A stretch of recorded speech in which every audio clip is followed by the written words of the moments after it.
Hello everyone, എല്ലാവർക്കും xylem PSCയിലേക്ക് സ്വാഗതം. PSC എക്സാമിൽ SCERT ടെക്സ്റ്റ് ബുക്കിൻ്റെ പ്രാധാന്യം എത്രത്തോളമാണെന്ന് നമുക്കറിയാം അല്ലേ.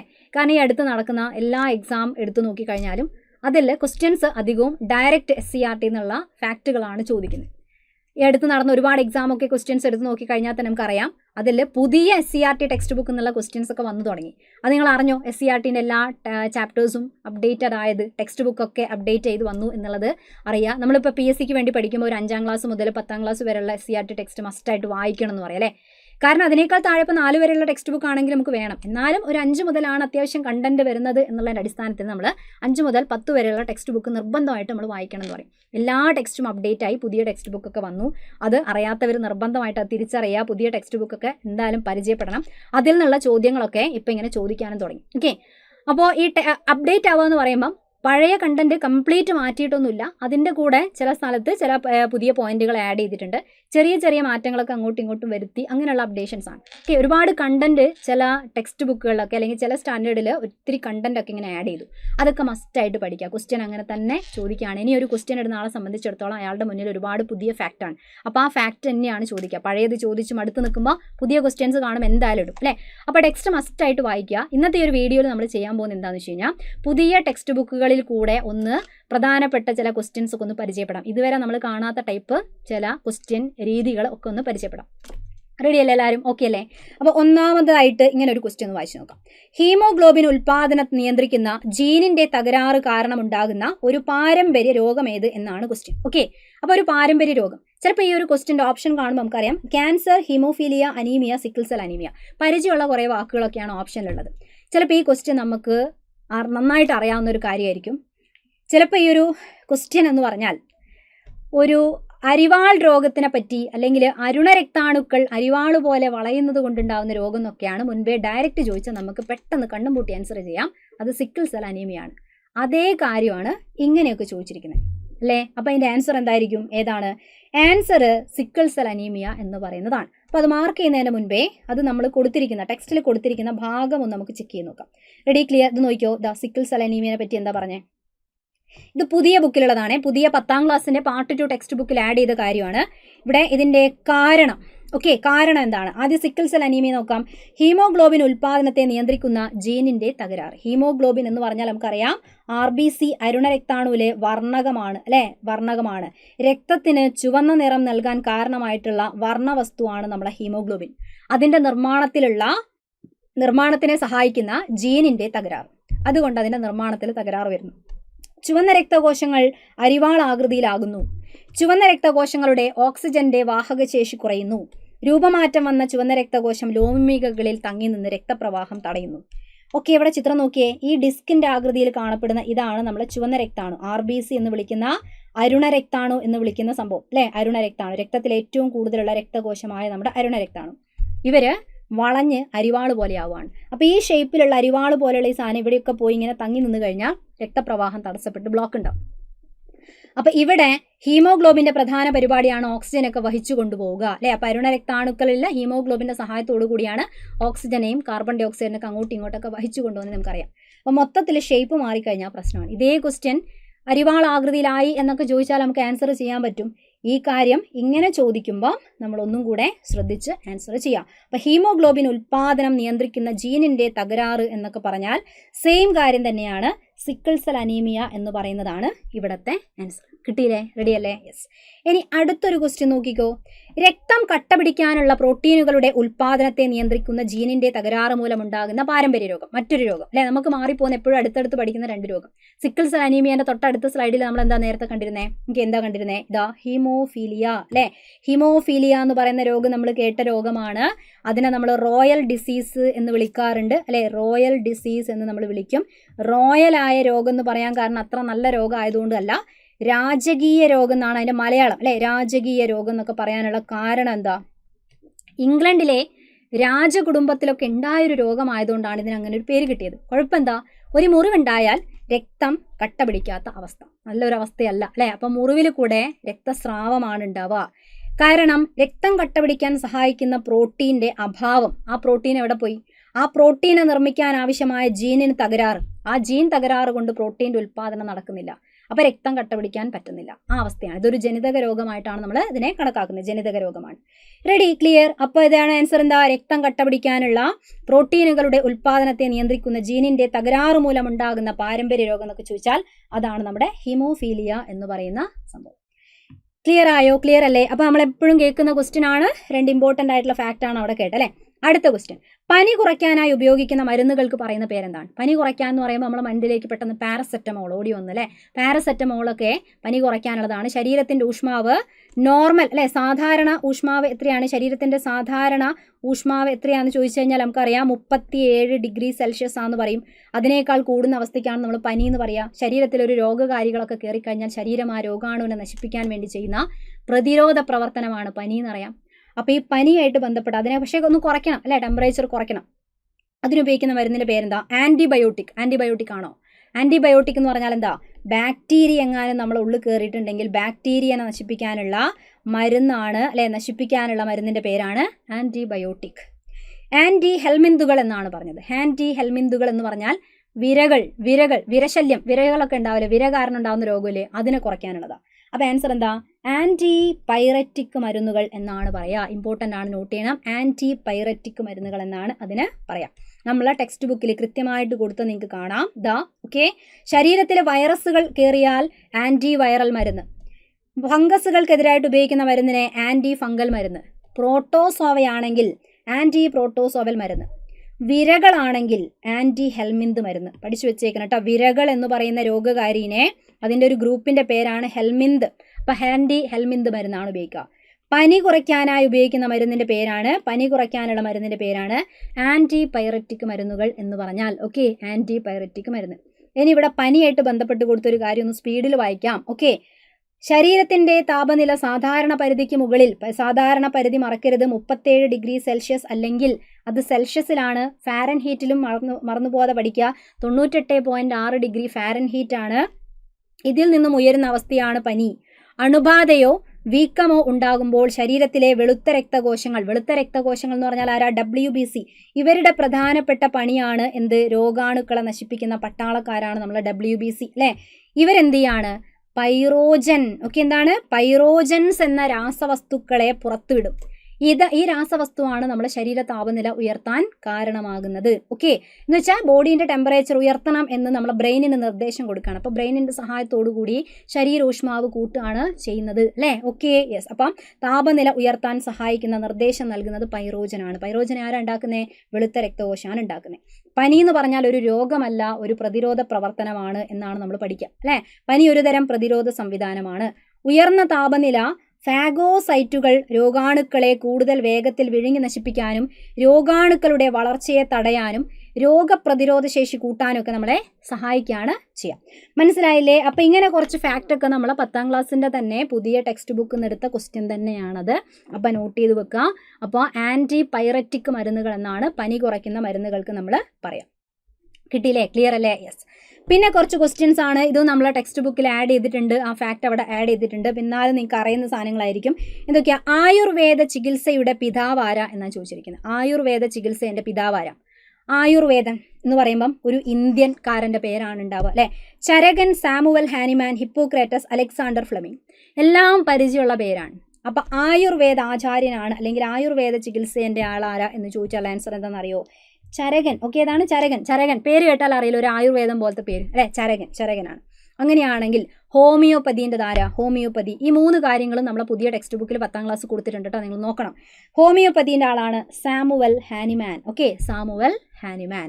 അങ്ങനെയാണെങ്കിൽ ആധുനിക വൈദ്യശാസ്ത്രം അല്ലേ, എന്ന് വെച്ചാൽ നമ്മളെ അലോപ്പതിയാണ് അല്ലേ. അലോപ്പതി എന്ന് പറയുന്ന നമ്മുടെ ആധുനിക വൈദ്യശാസ്ത്രത്തിൻ്റെ അടിത്തറ പാകിയതാര എന്ന് ചോദിച്ചാൽ ആൻസർ എന്താ? ചരകനും സാമുവൽ ഹാനിമാനും പറയണോ? വേണ്ട. അലക്സാണ്ടർ ഫ്ലെമിംഗ് പറയണോ? അലക്സാണ്ടർ ഫ്ലെമിംഗ് ആരാ? ആൻറ്റിബയോട്ടിക്. ഓക്കെ, ആൻറ്റിബയോട്ടിക്കിൻ്റെ കണ്ടുപിടുത്തവുമായി ബന്ധപ്പെട്ട വ്യക്തിയാണ് അലക്സാണ്ടർ ഫ്ലെമിംഗ് എന്ന് പറയുന്നത്. പെനിസിലിൻ എന്ന് പറയുന്ന ആദ്യത്തെ ആൻറ്റിബയോട്ടിക്കിനെ കണ്ടെത്തിയ ആളാണ് അലക്സാണ്ടർ ഫ്ലെമിംഗ്. അപ്പോൾ അദ്ദേഹത്തിൻ്റെ പേരും പറയണ്ട. അപ്പോൾ ആരെയാ പറയാ? ഹിപ്പോക്രേറ്റസ്. ഓക്കെ, ഹിപ്പോക്രേറ്റസ് ആണ് ആധുനിക വൈദ്യശാസ്ത്രത്തിന് അടിത്തറ പാകിയ വ്യക്തി. കിട്ടിയോ? ക്ലിയർ അല്ലേ? Okay, yes.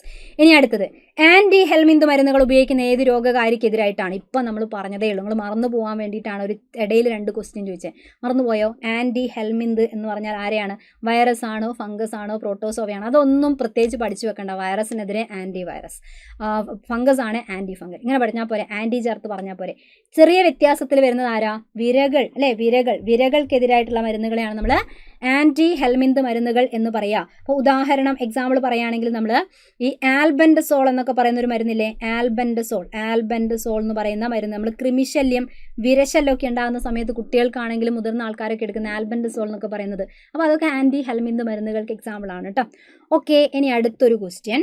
പ്രോട്ടീനുകൾക്ക് സമാനമായ തന്മാത്രകളെ കൃത്രിമമായി നിർമ്മിക്കാനാകുമെന്ന് തെളിയിച്ചതാര്? പ്രോട്ടീന് ഈക്വൽ നമ്മുടെ ശരീരത്തിലൊക്കെ ഉള്ളതാണെങ്കിൽ നമ്മൾ പ്രോട്ടീൻ അറിയാം, അമിനോ ആസിഡുകൾ ചേർന്ന പ്രോട്ടീൻ. അതിന് സമാനമായ തന്മാത്രകളെ കൃത്രിമമായി നിർമ്മിക്കാം എന്നൊക്കെ കണ്ടുപിടിച്ചത് ആരാ? അതൊക്കെ ആരാണല്ലേ? അപ്പോൾ ഇതൊക്കെ പുതിയ ടെക്സ്റ്റ് ബുക്കിൽ അപ്ഡേറ്റഡ് ആയിട്ട് കുറച്ച് ആൾക്കാരെയൊക്കെ പരിചയപ്പെടുത്തുന്നുണ്ട്. ആ ഭാഗത്തു നിന്നുള്ള ക്വസ്റ്റ്യനൊക്കെ ഇനി നമുക്ക് എന്തായാലും എക്സ്പെക്ട് ചെയ്യാം. അങ്ങനെയുള്ളൊരു ക്വസ്റ്റ്യനാണ്. Joan Oro, Sidney Fox, Harold Urey, Stanley Miller. ആരെയും പരിചയം തോന്നുന്നില്ല. സിയും ഡിയും എവിടെയോ കേട്ടതുപോലെ ഉണ്ട് അല്ലേ? ഹരോൾഡ് യൂറേ ആൻഡ് സ്റ്റാൻലി മില്ലറിൻ്റെ പേര് മാത്രം എവിടെയോ കേട്ടതുപോലെ ഉണ്ട്. നമുക്ക് നോക്കിയാൽ ആരാന്നുള്ളത്. Okay, yes. Harold Urey, Stanley Miller എവിടെയാണ് കേട്ടത്? ഓക്കെ, എവിടെയാ? ജീവൻ്റെ ഉത്ഭവം, പരിണാമവും ജീവൻ്റെ ഉത്ഭവമൊക്കെ പഠിക്കുമ്പോൾ ജീവൻ്റെ ഉത്ഭവത്തിന് കാരണമായ നിർമ്മാണ ഘടകങ്ങൾ ലളിതമായ വാതകങ്ങളിൽ നിന്ന് രൂപപ്പെടുമെന്ന് തെളിയിച്ച ആളാണ് സ്റ്റാൻലി മില്ലറും ഹരോൾഡ് യൂറേയും. പരീക്ഷണശാലയിൽ തെളിയിച്ച ആളാണ്. ഓക്കെ, എൻ്റെ അടുത്തത് സിഡ്നി ഫോക്സ്. പ്രോട്ടീനുകൾക്ക് സമാനമായ തന്മാത്രകളെ കൃത്രിമമായി നിർമ്മിക്കാനാകുമെന്ന് തെളിയിച്ച വ്യക്തിയാണ് നമ്മുടെ സിഡ്നി ഫോക്സ് എന്ന് പറയുന്ന വ്യക്തി. ഓക്കെ, പ്രോട്ടീനുകൾക്ക് സമാനമായ തന്മാത്രകളെ കൃത്രിമമായി നിർമ്മിക്കാനാകുമെന്ന് തെളിയിച്ച വ്യക്തി. ഇനി അടുത്തതാരാ? Joan Auro. ഇതും പഠിക്കണം കേട്ടോ. ഇനി അടുത്തതിലൊക്കെ എങ്ങനെ ചോദിക്കാം. ന്യൂക്ലിക് ആസിഡുകളുടെ പ്രധാന നിർമ്മാണ ഘടകങ്ങളിലൊന്നായ അഡിനിൻ, തൈമിൻ, ഗ്വാനിൻ, സൈറ്റോസിൻ എന്നൊക്കെ പറഞ്ഞുകൊണ്ട് നൈട്രജൻ ബേസുകളെ പേരുണ്ട്.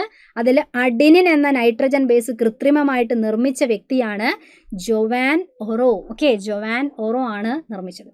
ഇതാരാ? സിഡ്നി ഫോക്സ് ആണ് കേട്ടോ. സിഡ്നി ഫോക്സ് ആണ്. അപ്പോൾ ഫോക്സ് എന്നൊക്കെ ആലോചിക്കുക, ഒരു കുറുക്കൻ്റെ ബുദ്ധിയാണ് അയാൾക്ക്. അങ്ങനെ എന്ത് ചെയ്തു? പ്രോട്ടീനുകൾക്ക് സമാനമായ തന്മാത്രകളെ കൃത്രിമമായി നിർമ്മിക്കാനാകുമെന്ന് തെളിയിച്ചു. ഓക്കെ, സിഡ്നി ഫോക്സ് ആണ്. ഓപ്ഷൻ ബി ആണ് ആൻസർ. സിഡ്നി ഫോക്സ് ആണ് തെളിയിച്ചത്. കിട്ടിയില്ലേ? ക്ലിയർ അല്ലേ? ഇനി അടുത്ത കുറച്ചുകൂടെ ആൾക്കാരെ പേരൊക്കെ ഉണ്ട് ടെക്സ്റ്റ് ബുക്കിൽ. ഒന്ന് ഓടിപ്പോയി ഒന്ന് വേഗം എല്ലാവരും ഒന്ന് പരിചയപ്പെട്ട് വരാം.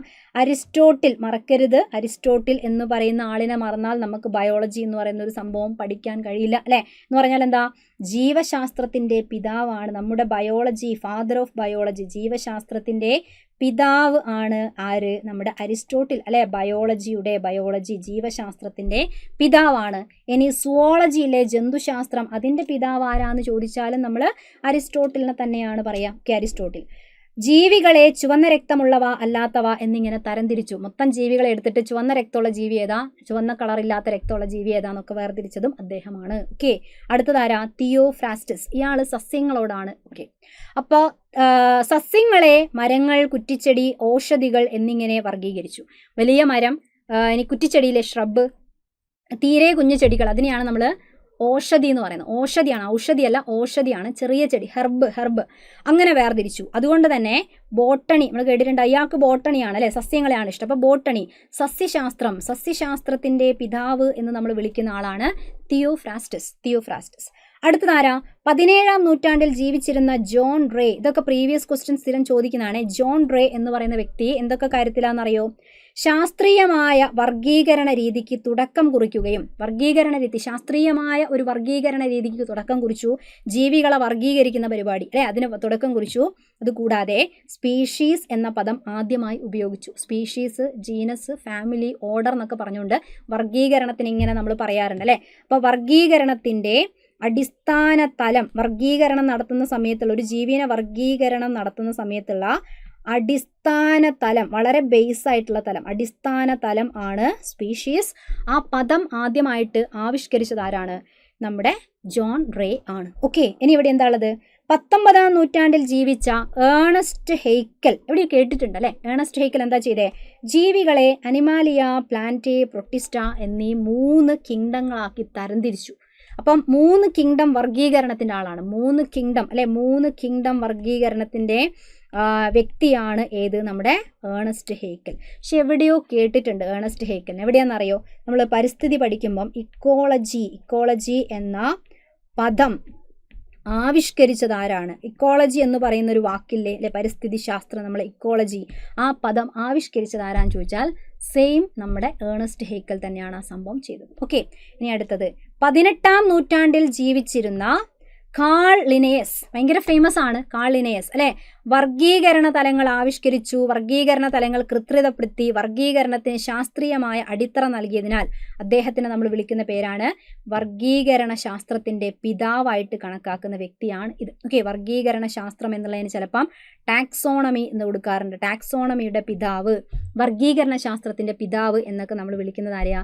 കാൾ ലിനേയസിനെയാണ്. ഓക്കെ, അതേപോലെ ജീവികൾക്ക് ശാസ്ത്രീയ നാമം കൊടുക്കുന്ന പരിപാടിയില്ലേ, ശാസ്ത്രീയ നാമം കൊടുക്കുന്ന ബൈനോമിയൽ നോമൻക്ലേച്ചർ എന്ന് പറയുന്ന സംഭവമുണ്ട്. ബൈനോമിയൽ നോമൻക്ലേച്ചർ, ജീവികൾക്ക് ശാസ്ത്രീയ നാമം കൊടുക്കുന്ന ബൈനോമിയൽ നോമൻക്ലേച്ചർ, അത് ആവിഷ്കരിച്ചതും അത് കണ്ടുപിടിച്ചതും ആരാണ്? നമ്മുടെ ലിനേയസ് ആണ്. ഓക്കെ, മറക്കരുത്, ഭയങ്കര ഫേമസ് ആയിട്ടുള്ള വ്യക്തിയാണ്. അങ്ങനെ ഒരുപാട് കാര്യങ്ങൾ നമുക്ക് ലിനേയസിനെ കണക്ട് ചെയ്യാം. റെഡി? ഇവരൊക്കെ ടെക്സ്റ്റ് ബുക്കിൽ, പഴയ ടെക്സ്റ്റിലുണ്ട്, ചിലർ പിന്നെ ആഡ് ചെയ്തതാണ്. നമ്മൾ ഏണസ്റ്റ് ഹേക്കലിൻ്റെ പോയിന്റൊക്കെ പുതിയ ടെക്സ്റ്റ് ബുക്കിലെ അപ്ഡേറ്റഡ് ഫാക്റ്റ് ആണ്, മറക്കാതെ പഠിച്ചു വെച്ചേക്ക് കേട്ടോ. പിന്നെ നമ്മൾ ഓൾറെഡി നേരത്തെ കണ്ട നമ്മൾ സിഡ്നി ഫോക്സ്, അതേപോലെ ജോവാൻ ഓറോ എന്ന് പറയുന്ന വ്യക്തി, ഇവരൊക്കെ ഓൾറെഡി ആദ്യമേ ഇല്ല, പുതിയതായിട്ട് ആഡ് ചെയ്തതാണ്. അടുത്തൊരു ക്വസ്റ്റ്യൻ നോക്കാം. താഴെ പറയുന്ന പ്രസ്താവനകൾ എന്തുമായി ബന്ധപ്പെട്ടിരിക്കുന്നു? നിങ്ങൾ നേരത്തെ കേട്ട ഫാക്റ്റാണ്, ആലോചിച്ച് ആൻസർ ചെയ്യുക. അണുബാധയോ വീക്കമോ ഉണ്ടാകുമ്പോൾ ശരീരത്തിലെ വെളുത്ത രക്തകോശങ്ങൾ ഉൽപ്പാദിപ്പിക്കുന്നു, ഒരു സ്റ്റേറ്റ്മെന്റ് ആണ്. അണുബാധയോ വീക്കമോ ഉണ്ടാകുമ്പോൾ നമ്മുടെ WBC ഉൽപ്പാദിപ്പിക്കുന്ന ഒരു സംഭവം. ശരീര താപനില ഉയർത്താൻ തലച്ചോറിന് നിർദ്ദേശം നൽകുന്നു. അപ്പോൾ ഇത് എന്ത് വായിച്ചപ്പോഴാ? പനീനെ പറ്റി പഠിച്ച സമയത്ത് നമ്മൾ കേട്ട ഓർമ്മയില്ലേ? അത് ആരെ പറ്റിയാ പറഞ്ഞേ? ആന്റിബോഡികളാണോ അങ്ങനെ ചെയ്യുക? ഇമ്മ്യൂണോഗ്ലോബുലിൻ ആണോ ചെയ്യുക? പൈറോജൻസ് ആണോ ചെയ്യുന്നത്? ന്യൂറോ ട്രാൻസ്മിറ്റർ ആണോ? ഇപ്പോൾ ഈ 4 വാക്കും കേട്ടാൽ, ഇപ്പോൾ കുറച്ച് മുൻപേ നമ്മൾ കേട്ട വാക്ക് ഏതാ? ആന്റിബോഡി, ഇമ്മ്യൂണോഗ്ലോബുലിൻ ഒന്നും നമ്മളിപ്പോൾ പറഞ്ഞിട്ടൊന്നുമില്ല അല്ലേ. പനി ആയിട്ട് ബന്ധപ്പെട്ട കാര്യമല്ലേ പറഞ്ഞത്. അപ്പോൾ പൈറോജൻ എന്ന് പറയുന്ന സാധനത്തിനെയാണ് WBC ഉണ്ടാക്കുക. ആ പൈറോജൻ ആണ് ശരീരോഷ്മാവ് കൂട്ടാനുള്ള നിർദ്ദേശം ബ്രെയിനിന് കൊടുക്കുക. Okay, ready, clear? അടുത്ത ക്വസ്റ്റ്യൻ. മനുഷ്യ ശരീരത്തിൽ വസിക്കുകയും ഇടപഴകുകയും ചെയ്യുന്ന സൂക്ഷ്മ രോഗാണുക്കളെ കുറിച്ചുള്ള അറിവ് വികസിപ്പിക്കുന്നതിനായി 2007 NIH ആരംഭിച്ച പദ്ധതി ഏതാണ് എന്നാണ് question. Human genome project, human microbiome project, DNA finger printing, bio informatics. ഏതാണ് ആൻസർ എന്ന് പറയും? ഇതൊക്കെ പക്കാ പുതിയ SCERT ടെക്സ്റ്റ് ബുക്കാണ്. ഓക്കെ, ആദ്യമായിട്ട് കേൾക്കുന്നവരൊക്കെ ആയിട്ട് ചിലർക്ക് തോന്നുന്ന, ആദ്യമായി കേൾക്കുന്നുണ്ടെങ്കിൽ ആദ്യമായി കേൾക്കുന്നതുകൊണ്ട് തന്നെയാണ് അല്ലേ. പുതിയ ടെക്സ്റ്റ് ബുക്കിലുള്ള ഫാക്റ്റാണ്, വായിച്ചാൽ മാത്രമേ അതിലേക്ക് പോകാൻ പറ്റൂ. ചിലപ്പോൾ ഇതിലുള്ള മറ്റുള്ള ഓപ്ഷൻ ചിലപ്പോൾ നിങ്ങൾ എവിടെയെങ്കിലും കേട്ടിട്ടുണ്ടാവും. റെഡി? ആൻസർ എന്താണെന്നറിയോ? ആൻസർ ഇതാ, ഹെഡിങ് ഹ്യൂമൻ മൈക്രോബയോം പദ്ധതി. ചെറിയൊരു ഐഡിയ വാക്ക് കേൾക്കുമ്പോൾ കിട്ടുന്ന ആൾക്ക് വേണമെങ്കിൽ കണക്ട് ചെയ്യാം അല്ലേ. എങ്ങനെയാണെന്ന് വെച്ചാൽ സൂക്ഷ്മജീവി എന്നൊക്കെ പറയുമ്പം മനുഷ്യൻ്റെ ആരോഗ്യം, ഇത് 8ാം ക്ലാസ്സിൻ്റെ ബുക്കിലാണ് കൊടുത്തിരിക്കുന്നത്, പുതിയ ടെക്സ്റ്റിൽ. ഇതേ കാര്യം 10ാം ക്ലാസ്സിൻ്റെ ടെക്സ്റ്റ് ബുക്കിൽ കുറച്ചും കൂടെ ഡീറ്റെയിൽ ആയിട്ട് കൊടുത്തു. അപ്പോൾ 2 ടെക്സ്റ്റിലും ഇങ്ങനെ അടിച്ചു വന്നതുകൊണ്ട് നമ്മളൊന്ന് ശ്രദ്ധിക്കുന്നത് നല്ലതായിരിക്കും. മനുഷ്യൻ്റെ ആരോഗ്യം, രോഗം എന്നിവയുമായി ബന്ധപ്പെട്ട സൂക്ഷ്മാണു സമൂഹങ്ങളെ പറ്റി പഠിക്കാൻ 2007 US national institute of health, അതാണ് NIH എന്ന് കണ്ടത്. ഓക്കെ, ആരംഭിച്ച ഒരു ഗവേഷണ സംരംഭമാണ് ഹ്യൂമൻ മൈക്രോബയോം പദ്ധതി. മനുഷ്യ ശരീരത്തിനകത്തും പുറത്തും വസിക്കുന്ന ബാക്ടീരിയ, വൈറസ്, ഫംഗസ് തുടങ്ങിയ സൂക്ഷ്മജീവി ഉൾപ്പെടുന്ന ഹ്യൂമൻ മൈക്രോബയോം. ഓക്കെ, മനുഷ്യൻ്റെ ഉള്ളിലും പുറത്തുമായിട്ട് കാണപ്പെടുന്ന മൈക്രോ എന്ന് വെച്ചാൽ സൂക്ഷ്മമായിട്ടുള്ള ജീവി. ആരോഗ്യം നിലനിർത്തുന്നതിൽ, ദഹനത്തിൽ, പ്രതിരോധശേഷി, മാനസികാവസ്ഥ എന്നിവയെ സ്വാധീനിക്കുന്നവയും ഇവ നിർണായക പങ്കുവയ്ക്കും. അപ്പം നമ്മളെ സഹായിക്കുന്ന രീതിയിലുള്ള കുറച്ച് സൂക്ഷ്മാണുക്കളുണ്ട്, അതിനെപ്പറ്റിയാണ് ഇതിൽ നമ്മൾ പറയുന്നത്. ഒന്നും കൂടെ വായിക്കുകയാണ്. മനുഷ്യ ശരീരത്തിൽ വസിക്കുകയും ഇടപഴകുകയും ചെയ്യുന്ന സൂക്ഷ്മാണുക്കളെയും അവയുടെ ജീനുകളെയും ശേഖരമാണ് human microbiome. Bacteria, archaea, fungus, virus തുടങ്ങിയ സൂക്ഷ്മജീവികളുടെ ഒരു സമൂഹം.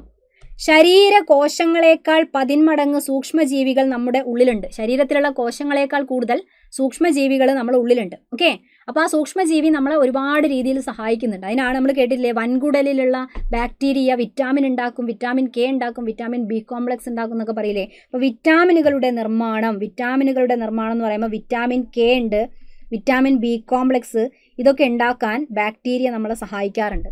നിർമ്മിക്കുക മാത്രമല്ല, അതിൻ്റെ ആഗിരണം തുടങ്ങി ഒട്ടേറെ സേവനങ്ങൾ അവ നമുക്ക് തരുന്നു. ഓക്കെ, അപ്പോൾ അവയെക്കുറിച്ചുള്ള അറിവ് വികസിപ്പിക്കുന്നതിനായിട്ട് 2007 അമേരിക്കയിലെ നാഷണൽ ഇൻസ്റ്റിറ്റ്യൂട്ട് ഓഫ് ഹെൽത്ത് ആരംഭിച്ച പദ്ധതിയാണ്. നാഷണൽ ഇൻസ്റ്റിറ്റ്യൂട്ട് ഓഫ് ഹെൽത്ത്, അതാണ് NIH എന്ന് പറഞ്ഞാൽ.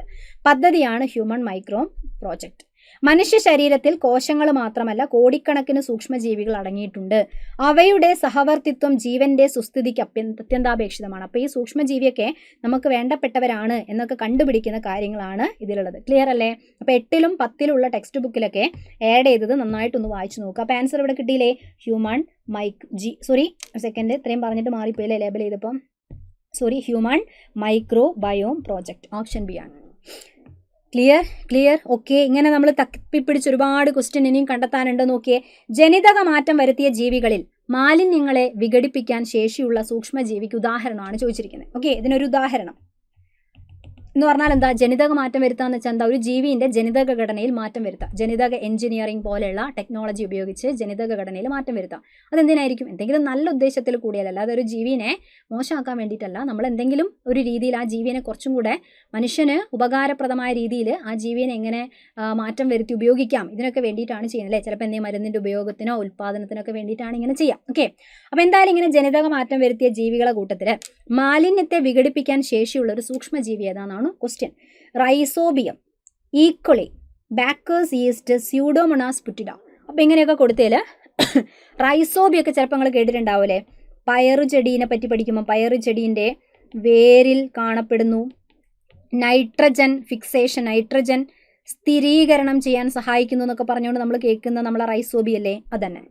ഈക്വളെ ബാക്ടീരിയനെയും നമ്മൾ കേൾക്കുന്നതാണ് എസ്കറീഷ്യ കൊളെ, നമ്മളെ കുടലിലൊക്കെ ഉള്ള ബാക്ടീരിയ എന്നൊക്കെ പറയുമ്പം ഈക്വളെയാണ്. ഈ ബാക്ടീരിയ മണ്ണിലും കാണാം എന്നൊക്കെ പറഞ്ഞു അല്ലേ?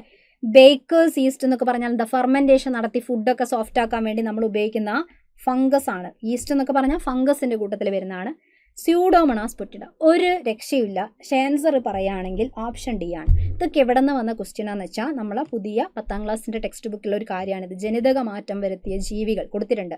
ജനിതക മാറ്റം വരുത്തിയ കുറച്ച് സസ്യങ്ങൾ എക്സാമ്പിൾ, ജന്തുക്കൾ എക്സാമ്പിൾ, സൂക്ഷ്മജീവികൾ എക്സാമ്പിൾ. ഓക്കെ, അപ്പോൾ ജന്തുക്കളുടെയൊക്കെ നോക്കുകയാണ്, സൂക്ഷ്മജീവിനെ നോക്കുകയാണെങ്കിൽ ഇതാ മാലിന്യത്തെ വിഘടിപ്പിക്കാനുള്ള ശേഷിയുള്ള ജനിതക മാറ്റം വരുത്തി ഉണ്ടാക്കിയ ജീവിൻ്റെ പേരാണ് സ്യൂഡോമോണാസ് പുറ്റിഡ. ഇൻസുലിനെ ഉൽപ്പാദകം, ഇൻസുലിൻ എന്ന് പറഞ്ഞാൽ ഹോർമോണാണ്, പ്രമേഹ രോഗികളൊക്കെ ഉപയോഗിക്കുന്ന ഹോർമോണാണ് അല്ലേ? അതിനുള്ളതാണ് ഈക്വളി. ഫെർമെൻറ്റേഷൻ ശേഷിയാണ് ബേക്കേഴ്സ് ഈസ്റ്റ്. ബേക്ക് ചെയ്യുക, ഫുഡൊക്കെ ബേക്ക് ചെയ്യുക, ആഹാരം നല്ല സോഫ്റ്റ് ടേസ്റ്റി ആക്കാൻ നമ്മൾ ഈസ്റ്റ് ഇടും അല്ലേ? മാവ് പുളിപ്പിക്കാനൊക്കെ, അതാണ് ഫെർമെൻറ്റേഷൻ എന്ന് പറയുമ്പോൾ ഫെർമെൻറ്റേഷൻ ശേഷി. ഇനി റൈസോബിയത്തിന് എന്താ? ഓൾറെഡി നൈട്രജൻ സ്ഥിരീകരണ ശേഷിയുണ്ട്, അത് മികച്ചതാക്കാനാണ്. മികച്ച നൈട്രജൻ സ്ഥിരീകരണ ശേഷിയാണ് റൈസോബിയത്തിൻ്റെ പ്രത്യേകത. ഇനി ജന്തുക്കളിൽ കുറച്ച് ഉദാഹരണം കൊടുത്തതാണെങ്കിൽ ഗ്ലോ ഫിഷ് ആണ്. ജനിതക മാറ്റം വരുത്തി ഉണ്ടാക്കിയ ഫിഷാണ് ഗ്ലോ ഫിഷ്. ഫ്ലൂറസെൻസ് ആണ്, അവരെ തിളക്കം അല്ലേ? ഫ്ലൂറസെൻസ് ആണ് പ്രത്യേകത. സാൽമൺ മത്സ്യത്തിന് ജനിതക മാറ്റം വരുത്തിയിട്ട് എന്ത് കഴിവാണ് നേടിയെടുത്തതെന്നറിയോ? വേഗത്തിൽ, സാധാരണ സാൽമൺ മത്സ്യത്തിന് ഇല്ലാത്ത കഴിവ് ജനിതക മാറ്റം വരുത്തിയാൽ ഉണ്ടാവും. എന്ത് കഴിവാണ് കൂടുതലായിട്ട് ഇവർക്ക് കൊടുത്തത്? വേഗത്തിൽ വളർച്ച, രോഗപ്രതിരോധം, ഉയർന്ന ഉൽപാദനക്ഷമത. ഇനി കുറച്ച് സസ്യങ്ങൾ എക്സാമ്പിൾ പറയുകയാണെങ്കിൽ BT കോട്ടൺ, ഇതൊക്കെ +2 ലെവൽ ടെക്സ്റ്റ് ബുക്കിലൊക്കെ വളരെ ക്ലിയർ ആയിട്ട് കൊടുക്കുന്നതാണ്. BT cotton, bacillus thuringiensis cotton എന്നാണ് പറയുക. BT കോട്ടൺ എന്ന് പറഞ്ഞാൽ ബാസിലസ്, B4 ബാസിലസ് ആണ്. T എന്ന് പറഞ്ഞാൽ തുറിഞ്ചിയൻസിസ് ആണ്. തുറിഞ്ചിയൻസിസ് എന്നൊക്കെ പറഞ്ഞാൽ ഇത് ശരിക്കൊരു ബാക്ടീരിയ ആണ്. ബാക്ടീരിയയിൽ നിന്നെടുത്ത ജീൻ എന്ത് ചെയ്യാണ്? ജീൻ കോട്ടൺ പ്ലാന്റിൽ, കോട്ടൺ എന്ന് പറഞ്ഞാൽ എന്താ? പരുത്തി അല്ലേ? പരുത്തിച്ചെടിയിൽ ബാക്ടീരിയയിൽ നിന്നെടുത്ത ജീൻ ഇട്ടുകൊടുത്തു. ആ ബാക്ടീരിയയിൽ എടുത്ത ജീന് മറ്റുള്ള കീടങ്ങളെ നശിപ്പിക്കാൻ കഴിവുള്ള ജീനാണ്. അത് പരുത്തിച്ചെടിയിൽ ഇട്ടതോടുകൂടി പരുത്തിച്ചെടി അങ്ങ് ഉഷാറായി. പിന്നെ രോഗാണുക്കൾ അല്ലെങ്കിൽ കീടങ്ങൾ വന്നാൽ പരുത്തിച്ചെടി കടിച്ചാൽ ആ കീടാണു അല്ലെ പുഴുക്കളൊക്കെ ആണെങ്കിൽ അവർ തന്നെ ചത്തുപോകും. അപ്പം അങ്ങനെ കീടപ്രതിരോധ ശേഷി നേടിയ സസ്യമാണ് BT കോട്ടൺ. സാധാരണ പരുത്തിച്ചെടിയല്ല. BT കോട്ടൺ എന്ന് പറഞ്ഞാൽ ജനിതക മാറ്റം വരുത്തി പവർഫുൾ ആക്കി എടുത്ത ചെടിയാണ്. അപ്പം അതിനെ ആക്രമിക്കാൻ കീടങ്ങൾ വന്നാൽ കീടത്തിൻ്റെ കാറ്റുപോകും. ഓക്കെ, ഇനി സോയാബീൻ കളനാശിനി പ്രതിരോധമാണ്. കളനാശിനി വെച്ചാൽ വീട് അല്ലേ? മറ്റുള്ള സസ്യങ്ങളെ വേണ്ടാത്ത ചെടീനെ നശിപ്പിക്കുന്നതാണ് കളനാശിനി. അപ്പം അത് ചിലപ്പം കൊടുക്കുമ്പോൾ വേണ്ടത് നശിച്ചു പോകും. പക്ഷേ അങ്ങനെ വേണ്ടത് അവിടെ തന്നെ നിൽക്കും അല്ലേ. അപ്പോൾ കളനാശി നീ പ്രതിരോധം. ഗോൾഡൻ റൈസ് ആണ്. ഇതൊക്കെ ചോദിക്കുന്ന സാധനങ്ങളാണ്. ഗോൾഡൻ റൈസ് എന്ന് പറഞ്ഞാൽ അതിൽ പോഷക സമൃദ്ധമായ റൈസാണ് എന്ന് പറഞ്ഞാൽ ഏതാ, വിറ്റാമിൻ എന്റെ ഒക്കെ അളവ് ഒരുപാട് അടങ്ങിയിരിക്കുന്ന റൈസാണ് ഗോൾഡൻ റൈസ്. RSV പ്രതിരോധ പപ്പായ എന്ന് പറഞ്ഞാൽ വൈറസ് പ്രതിരോധമാണ്. വൈറസിനെ പ്രതിരോധിക്കാനുള്ള കഴിവ് നേടിയ പപ്പായ ചെടി. അങ്ങനെ കുറച്ച് എക്സാമ്പിൾസ് ഒക്കെ ഇവിടെ കൊടുത്തത് നിങ്ങൾക്ക് കാണാം. ക്ലിയർ? ഒരു കാര്യം കൂടെ ജസ്റ്റ് ഒന്ന് ലാസ്റ്റ് ക്വസ്റ്റ്യൻ. നമുക്ക് സമയക്കുറവുകൊണ്ടാണ് നമുക്ക് കൂടുതൽ ക്വസ്റ്റ്യൻ ഇനി നിങ്ങൾ ചെയ്യാം. ഓക്കെ. CRISPR-Cas9 എന്ന ജനിതക എഡിറ്റിംഗ് സാങ്കേതിക വിദ്യയിൽ മുറിക്കേണ്ട DNA ഭാഗം കാണിച്ചു തരുന്ന RNA അറിയപ്പെടുന്നത് ഏതാണ്? CRISPR-Cas9 കുറച്ച് ദിവസങ്ങളായിട്ടല്ലേ കുറച്ച് കാലങ്ങളായിട്ട് എക്സാമുകളിൽ ഇങ്ങനെ നടന്നുകൊണ്ടിരിക്കുന്ന ഒരു ക്വസ്റ്റ്യൻ ആണ്, അല്ലെ ഒരു ഭാഗമാണ്. കേട്ടിട്ടുണ്ടാവും. CRISPR-Cas9 ജനിതക എഡിറ്റിംഗ്, ജീനുകളെ മുറിച്ചു മാറ്റുന്ന സാങ്കേതിക വിദ്യയാണ് CRISPR-Cas9. ആ സാങ്കേതിക വിദ്യ പഠിക്കുമ്പം ഇവിടെ കൃത്യമായി കൊടുത്തിട്ടുണ്ട്, വൈറസുകളെ പ്രതിരോധിക്കാൻ ബാക്ടീരിയകൾ ഉപയോഗിക്കുന്ന സ്വാഭാവിക പ്രതിരോധ സംവിധാനത്തിൽ നിന്നാണ് CRISPR-Cas9 സാങ്കേതിക വിദ്യ രൂപപ്പെടുത്തിയത്. വൈറസുകളെ പ്രതിരോധിക്കാൻ ബാക്ടീരിയ, ഈ വൈറസ് പോയിട്ട് ബാക്ടീരിയനെ ആക്രമിക്കും. ബാക്ടീരിയോഫേജ് എന്ന പേരുള്ള വൈറസ് പോയിട്ട് ബാക്ടീരിയനെ ആക്രമിക്കാറുണ്ട്. അപ്പോൾ അവിടെ ഈ ബാക്ടീരിയ അവരെ ഒഴിവാക്കാൻ വേണ്ടി ചെയ്യുന്ന പ്രതിരോധ പരിപാടിയൊക്കെ കണ്ട് മനസ്സിലാക്കിയിട്ടാണ്, അതിൽ നിന്നാണ് CRISPR-Cas9 എന്ന് പറയുന്ന സാങ്കേതിക വിദ്യയ്ക്ക് തുടക്കം കൊടുക്കുന്നതൊക്കെ. ഇതിൽ Cas9 എന്ന ഒരു എൻസൈമാണ്. Cas9 എന്ന് പറഞ്ഞാൽ അതൊരു എൻസൈമാണ്, രാസാഗ്നി. ഏത് DNA ആണ് അല്ലെങ്കിൽ ആ എൻസൈമാണ് DNA മുറിക്കാൻ ഉപയോഗിക്കുന്നത്. അപ്പം മുറിക്കേണ്ട DNA ഏത് ഭാഗത്താണ് പോയി മുറിക്കേണ്ടത് എന്ന് കാണിക്കാൻ വേണ്ടിയിട്ട് ഒരു RNA സഹായം അവിടെ ഉണ്ട്. ആ RNAക്ക് പറയുന്ന പേരാണ് gRNA, ഗൈഡ് RNA എന്നാണ് പറയാം. Okay, guide RNA. ബാക്കി ഫാക്റ്റൊക്കെ ഇവിടെ ഉണ്ട്, 10ാം ക്ലാസ് ടെക്സ്റ്റ് ബുക്ക് തന്നെയാണ് അതൊക്കെ കൊടുത്തിരിക്കുന്നത് കേട്ടോ. Okay, ready? അപ്പോൾ ഇവിടുത്തെ ആൻസർ എന്താണ്? ഓപ്ഷൻ എങ്ങനെയൊക്കെയാണ് കൊടുത്തത്? mRNA, rRNA, gRNA, tRNA. ഓപ്ഷനിലുള്ള ഓരോരുത്തരും നമുക്ക് വേണ്ടതാണ്. ബാക്കിയുള്ളവരൊക്കെ പ്രോട്ടീൻ നിർമ്മാണം പറയുമ്പോൾ ആവശ്യമുള്ളവരാണ്. എന്തായാലും ഈ കൂട്ടത്തിൽ ആൻസർ എന്താ? gRNA ആണ് അല്ലേ, ഗൈഡ് ചെയ്യുന്ന RNA. ഏത് DNA മുറിക്കണമെന്ന് കാണിക്കാൻ ഗൈഡ് ചെയ്യുന്ന RNA. ഇപ്പോൾ CRISPR-Cas9 റിലേറ്റഡ് ആയിട്ട് അല്ലാതെയും ഈ അടുത്ത് കുറേ ക്വസ്റ്റ്യൻസ് ഒക്കെ വന്നിട്ടുണ്ടായിരുന്നു. അതിലൊരു ക്വസ്റ്റ്യൻ ആണിത്. ഏത് സാങ്കേതിക വിദ്യയ്ക്കാണ് 2020 ഇമാനുവൽ കാർപ്പൻറ്റിയർ, ജെന്നിഫർ എഡൌന എന്നീ ശാസ്ത്രജ്ഞർക്ക് രസതന്ത്ര നൊബേൽ പുരസ്കാരം ലഭിച്ചത്? 2020 പുരസ്കാരം ലഭിച്ചതാണ്. ഈ ഭാഗത്തു നിന്ന് ക്വസ്റ്റ്യൻ എത്രയോ പ്രാവശ്യമായിട്ട് ഇങ്ങനെ ചോദിച്ചുകൊണ്ടിരിക്കുകയാണ് കേട്ടോ. അപ്പോൾ ആൻസർ നോക്കിയേ, CRISPR-Cas9 ആണോ, ടാലൻസ് ആണോ, ബേസ് എഡിറ്റിംഗ് ആണോ, പ്രൈം എഡിറ്റിംഗ് ആണോ? ആൻസർ എന്താ? CRISPR-Cas9. ഓക്കെ, CRISPR-Cas9 ആണ്. അപ്പോൾ ചോദിച്ച ക്വസ്റ്റ്യൻ ആണ്. അപ്പോൾ കണ്ടുപിടിച്ച ആൾക്കാരാണ് ഇമാനുവൽ കാർപ്പൻറ്റിയർ, ജെന്നിഫർ എഡൌന. ഇവരുടെ പേരും നമ്മളെ ടെക്സ്റ്റ് ബുക്കിലൊക്കെ അടിപൊളിയായിട്ട് കൊടുത്തിട്ടുണ്ട്. അതുകൊണ്ടാണ് ഇപ്പോൾ ഇങ്ങനെ ക്വസ്റ്റ്യൻ ചോദിക്കുന്നത്. റെഡി? ക്ലിയർ? അപ്പോൾ എന്തായാലും ഇന്നത്തെ ഈ ഒരു വീഡിയോയിൽ, ഒരു ചെറിയൊരു വീഡിയോയിൽ നമ്മൾ അത്യാവശ്യം കുറച്ച് ക്വസ്റ്റ്യൻസ് ആണ്. അപ്പോൾ ഈ ക്വസ്റ്റ്യനൊക്കെ കാണുമ്പോൾ നിങ്ങൾക്ക് അറിയാം ഇന്നേ വരെ നമ്മൾ ശ്രദ്ധിക്കാത്ത ക്വസ്റ്റ്യൻ ആണ്. എന്തുകൊണ്ടാണ് ശ്രദ്ധിക്കാത്തത് വെച്ചാൽ നമ്മളെ ടെക്സ്റ്റ് ബുക്കിൽ ഇല്ലാത്തതുകൊണ്ടാണ്. പഴയ SCRT ഒക്കെ നന്നായിട്ട് അരച്ച് കലക്കി കുടിച്ച് നിൽക്കുന്ന സമയത്താണ് പുതിയ SCRT ഇങ്ങനെ വന്നത്. അപ്പോൾ അവിടെ നമ്മൾ തളർന്നു പോകരുത്. പുതിയ SCRTയിൽ ഇങ്ങനെയുള്ള ഫാക്റ്റൊക്കെ ഒന്നും കൂടെ മനസ്സിലാക്കുക, പഴയതിൻ്റെ കൂടെ അപ്ഡേറ്റ് ചെയ്തിട്ട് പഠിക്കാം. ഓക്കെ, റെഡിയല്ലേ? എന്തായാലും ഈ വീഡിയോ നിങ്ങൾക്ക് യൂസ്ഫുൾ ആയി കാണുമെന്ന് വിചാരിക്കുകയാണ്. അപ്പോൾ ഇതേപോലെ പുതിയ SCRTയിലുള്ള ക്വസ്റ്റ്യൻസ് ഒക്കെ നമുക്ക് കൂടുതൽ വീഡിയോസിൽ കൂടെ പരിചയപ്പെടാൻ നിങ്ങൾക്ക് വീഡിയോ ആണ് ഇഷ്ടപ്പെട്ടെങ്കിൽ ലൈക്ക് ചെയ്യാൻ മറക്കരുത്. അതേപോലെ കൂടുതലായിട്ട് വീഡിയോസ് വേണമെങ്കിൽ നിങ്ങൾക്ക് കമൻറ്റിൽ അറിയിക്കാം. ഓക്കെ അല്ലേ? അപ്പോൾ എന്തായാലും യൂസ്ഫുൾ ആയി കാണുമെന്ന് വിചാരിക്കുന്നു. വീണ്ടും കാണാം. Thank you.